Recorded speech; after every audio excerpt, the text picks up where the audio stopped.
Ya, assalamualaikum warahmatullahi wabarakatuh. Selamat pagi semuanya. Pagi ini kita akan belajar mengenai sumber daya alam ya. Fokus materi kita yang pertama mengenai pengertian sumber daya alam, yang kedua ada pengelompokan sumber daya alam, ketiga ada potensi sumber daya alam. Baik, sebelumnya ada yang tahu mengenai pengertian sumber daya alam? Tidak. Ya, kalau tidak, akan membacakan mengenai pengertian sumber daya alam ya. Pengertian sumber daya alam secara singkatnya adalah segala benda hidup atau benda mati yang berada di permukaan bumi dan digunakan untuk memenuhi kebutuhan manusia. Nah, singkatnya seperti itu. Selanjutnya kita memasuki materi mengenai pengelompokan sumber daya alam ya. Yang pertama, sumber daya alam berdasarkan lokasi. Sumber daya alam berdasarkan lokasi dibagi menjadi dua, yaitu sumber daya alam terestrial dan sumber daya alam akuatik. Yang pertama, sumber daya alam terestrial, sumber daya yang berhubungan mengenai lahan untuk berbagai aktivitas penduduk sebagai bahan industri. Nah, ini berkaitan dengan tanah ya. Contohnya pemanfaatan sumber daya ini digunakan yang sebagai pembuatan genteng, pembuatan keramik, dan masih banyak lagi. Yang kedua, ada sumber daya alam akuatik. Nah, sumber daya alam akuatik ini adalah sumber daya alam yang berkaitan dengan air. Berkaitan dengan air yang dimaksud adalah berkaitan dengan seluruh air yang berada di permukaan bumi. Yang pertama ya, contohnya seperti air laut, air rawa, air danau, dan masih banyak lagi. Nah, selanjutnya kita memasuki materi mengenai potensi sumber daya alam ya. Yang pertama, macam-macam tanah organik. Nah, tanah organik ini dibagi menjadi dua teman-teman. Yang pertama ada tanah humus, yang kedua ada tanah gambut. Nah, tanah humus sendiri merupakan tanah yang terbentuk dari hasil pembusukan bahan-bahan organik yang dapat dimanfaatkan sebagai lahan pertanian. Nah, dimanfaatkan sebagai lahan pertanian kenapa? Karena tanah humus ini memiliki kandungan atau unsur hara atau unsur mineral yang tinggi sehingga baik untuk pertumbuhan tanaman.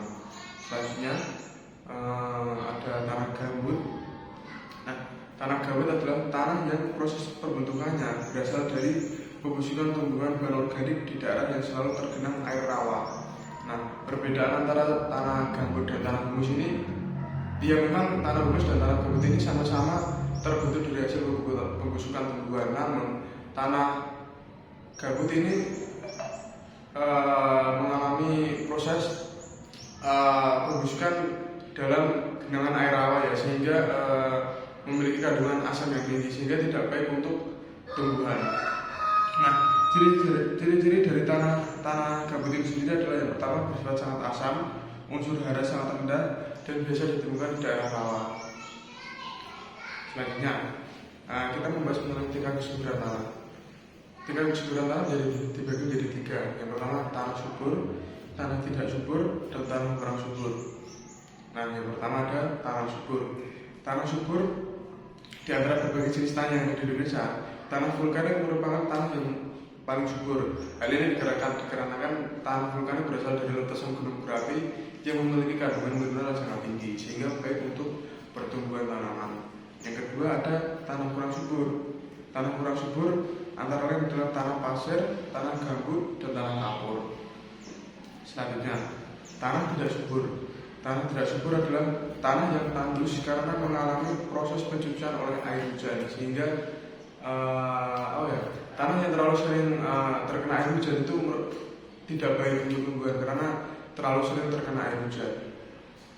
Nah, yang ketiga selanjutnya kita membahas mengenai potensi sumber daya alam air. Nah, dalam materi potensi sumber daya alam air ini saya mengelompokkan menjadi tiga.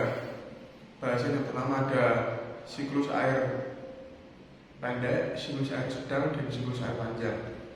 Nah, siklus air pendek. Siklus air pendek merupakan air yang menguap berubah menjadi titik-titik air, dan selanjutnya dari titik-titik air itu terbentuklah awan. Setelah itu lalu turun hujan di laut.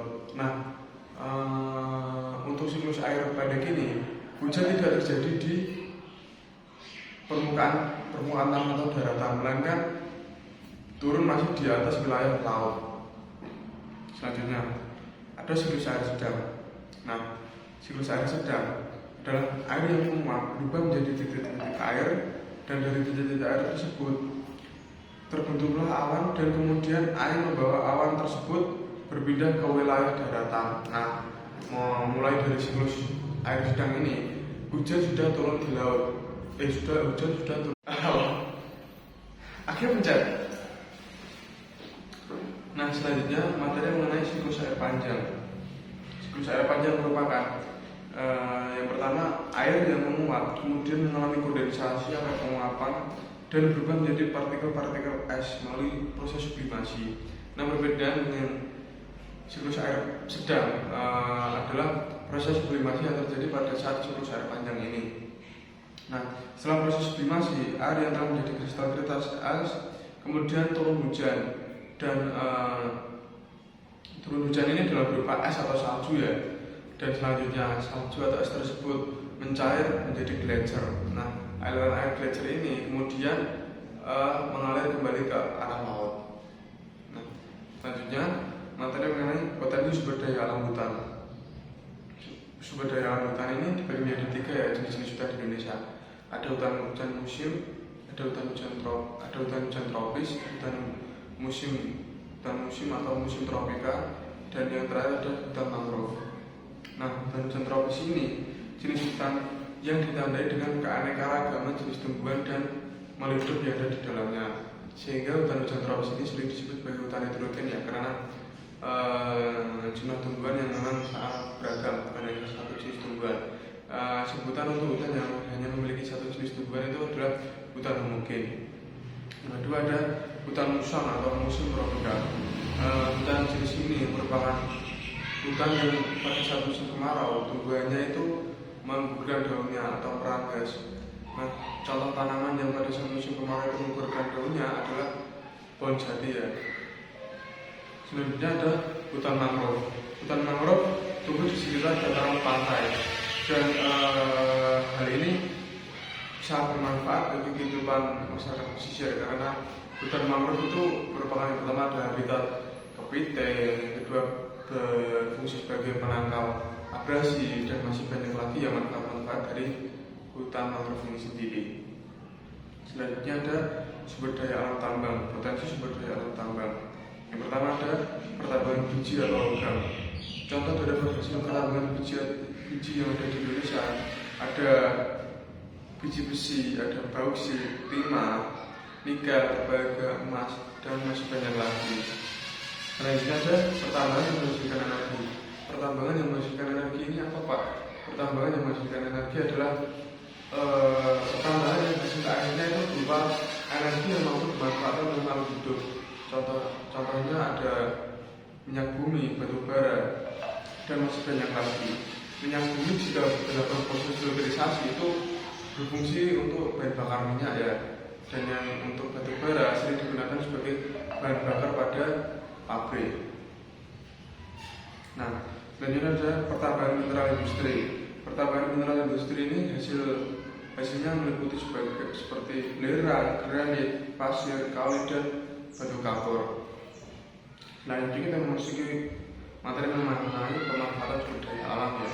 Yang pertama ini dibagi menjadi 3, ada pertanian, ada kehutanan, dan ada perikanan. Yang pertanian ini pada kehidupan masyarakat, jenis pertanian itu ada 4. Yang pertama ada ladang atau bunga, yang kedua ada pertegalan, yang ketiga ada bersawah, yang keempat ada hutanan pengarahan. Nah, ladang atau bunga adalah cara bertani secara berbeda-beda yang melakukan pembakaran lahan pada saat sebelum proses penanaman. Hal ini dipercaya mampu meningkatkan tingkat kesuburan tanah ya. Namun pada saat proses pembakaran tersebut harus berada di bawah pengawasan, karena jika tidak pembakaran lahan tersebut mampu meluas sehingga menyebabkan kebakaran hutan. Yang kedua ada pertegalan, adalah cara bertani di tanah yang kering dan hanya memanfaatkan air hujan. Nah, proses penanaman yang dengan cara pertegalan ini hanya memanfaatkan air hujan sebagai air pokoknya, dalam artian hanya memanfaatkan air hujan, tidak ada aliran air lain atau irigasi lainnya. Ini tidak cocok dilakukan ketika musim kemarau karena akan musim kemarau memiliki curah hujan yang sangat rendah. Tanaman yang sering ditanam pada teknik penanaman vertikal ini seperti ketela, ada jagung, kacang, dan masih banyak lagi. Selanjutnya adalah bersawat. Nah, bersawat adalah cara bertani yang masih ada sampai sekarang ya, dalam artian masih sering dilakukan oleh masyarakat sekitar kita. Contohnya bersawat berjalan tanam bersawat seperti menanam padi, menanam buah-buahan, sayuran, dan masih banyak lagi. Selanjutnya bertanam pekarangan.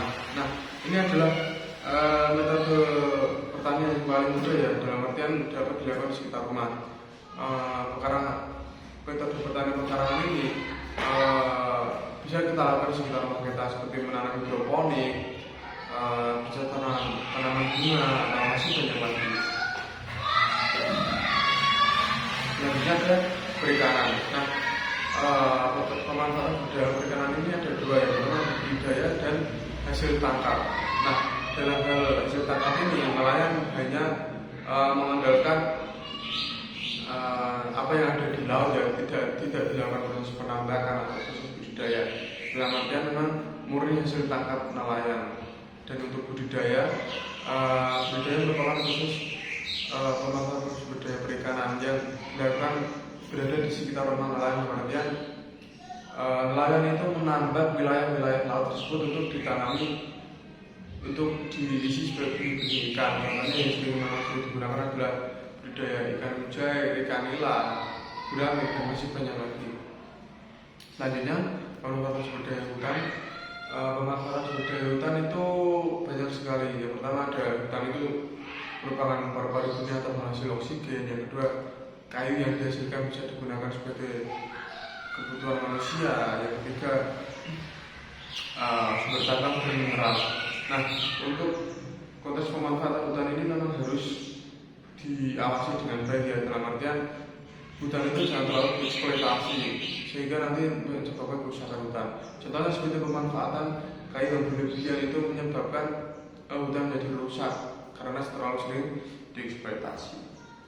Nah, demikian materi dari Bapak. Jika ada kesulitan bisa ditanyakan di WA Group atau di kolom komentar ya.